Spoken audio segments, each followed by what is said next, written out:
Adam Zuvanich joins me now. And Adam, we're going to talk about the Umass Minutemen.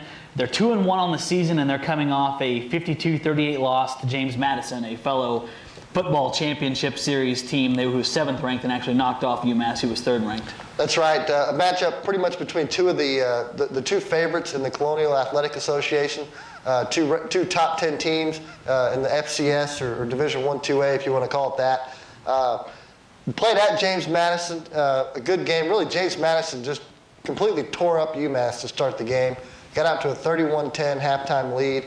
UMass tried to rally, came back in the second half, got it to within a score late in the game, but James Madison pulled away. The biggest thing that stood out, UMass just got torched on the ground. James Madison, led by their quarterback, Rodney Landers, gained 338 yards on the ground. Landers had over 200. Right. Really not a very good performance for UMass's run defense. And it's got to be a huge concern. You have to look at people like Baron Batch, Shannon Woods, and Aaron Crawford, who are probably going to have a monstrous week against this football team. If you can't stop James Madison, I really don't see you stopping Texas Tech in their run game, which actually was quite nice against SMU Saturday night. So they're probably going to be in trouble in terms of that, not to mention you have to deal with one of the best receiving corps and best quarterbacks in the country in Graham Harrell and his cohorts. The Red Raiders really showed an ability to run the ball last week. If I'm UMass, I'm hoping the Red Raiders don't maybe change their philosophies a little bit, go more toward the run game. Right. You know, the Minutemen are probably hoping Tech goes back to throwing the ball every down, because that's really the best chance they're going to have. It'll be interesting to see how that plays out.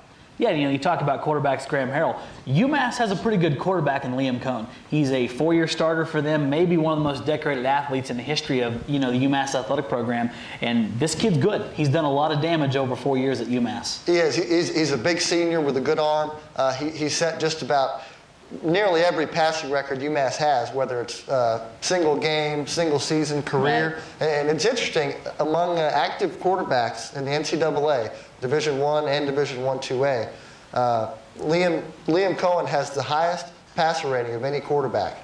That's pretty Second big is stat. Graham Harrell. If you look at career touchdown passes, you flip those guys. Graham Harrell just broke Cliff Kingsbury's school record this past week. He has 95 touchdown passes. Liam Cohen second among active QBs with 75. And he throws the ball extremely well. And you look at last week against James Madison, Victor Cruz, probably his favorite target in that game, ends up with 262 yards receiving and 2 touchdowns. He really was instrumental in that almost comeback against James Madison. He was, and really he came out of nowhere. If you look at Victor Cruz and what he had done before last week's game against James Madison, he had a pretty good game the week before. I think he had 9 catches, 80-something yards, about like that. But really didn't play a whole lot before Right. this season. So for him to come out, 13 balls, 262 yards, was really a big boost for their receiving corps. I look for UMass. They're going to come out and try to throw the ball again. Right. With Cohen. They got Victor Cruz. Jeremy Horn is another solid receiver. But really, their running back, Tony Nelson, has also done a pretty good job. Right. He's already got over 362 yards for the season. He's had over 100 yards in every game this year. He's already got 5 TDs on the ground. So they've got a balanced offense. And you're going to have to be balanced against Texas Tech, because if their defense proved against SMU last week, they will hone in on you and they will do a good job if you don't keep them off kilter just a little bit. So UMass might struggle in that capacity just a touch. And you talk about defense, UMass, we've talked about they gave up a lot of yards on the ground, but they've got a pretty good secondary led by 2 pretty all-world, class individuals and athletes in Sean Smalls and Jeremy Miles. They do. Smalls, well, first of all, 3 of UMass's defensive backs were preseason all-conference picks in the Colonial Athletic Association. Right. Sean Smalls, Jeremy Miles, cornerback Courtney Robinson.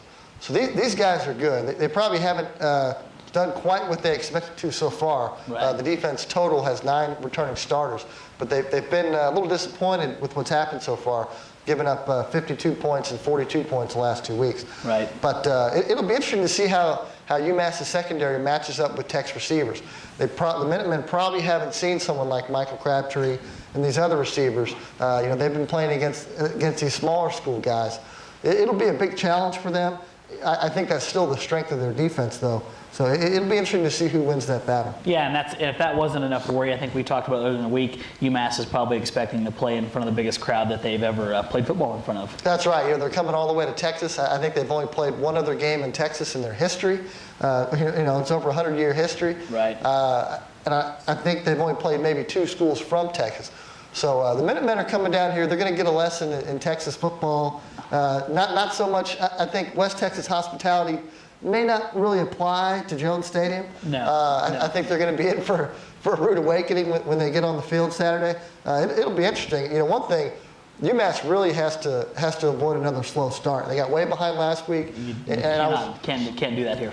And I was just looking, you know, they've been outscored 31-0 in the first quarter this year. If the same thing happens on Saturday, this game will be over before it starts. Right, and chances are, you know, they're extremely overmatched in this game. And you look at it, you know, Texas Tech being challenged pretty boldly by their head coach, Mike Leach, chances are they're going to come out Saturday and probably put 70 points on the board in a heartbeat and try to prove a statement before their off week in Big 12 Conference play that, you know, this team has got some issues ironed out and they're going to be a contender in the Big 12 South. Yeah, I think they're certainly hoping that's the case. You know, I've been expecting Texas Tech to bust loose for the last couple of weeks now. You know, they didn't really do it against Eastern Washington. They struggled against Nevada. You know, they had a pretty good game against SMU from a defensive standpoint, you know, and they did things well offensively for certain stretches. But, you know, we haven't seen that 50, 60, 70-point outburst yet by the Red Raiders. Yeah, I don't know. I think part of the reason Leach has been so hard on them and the reason he's trying to get under their skin, I think he probably feels a little concerned right now about what's going to happen and whether or not they are going to be that team that everyone thought they would. Well, and regardless, you know, UMass might be exactly what the doctor ordered. You know, that game is a 6 o'clock start at Jones Stadium on Saturday night, and Adam and I are going to be right back with Don. We're going to talk about the week that was the Big 12 and what this weekend's actions holds right here on the Red Raider Report.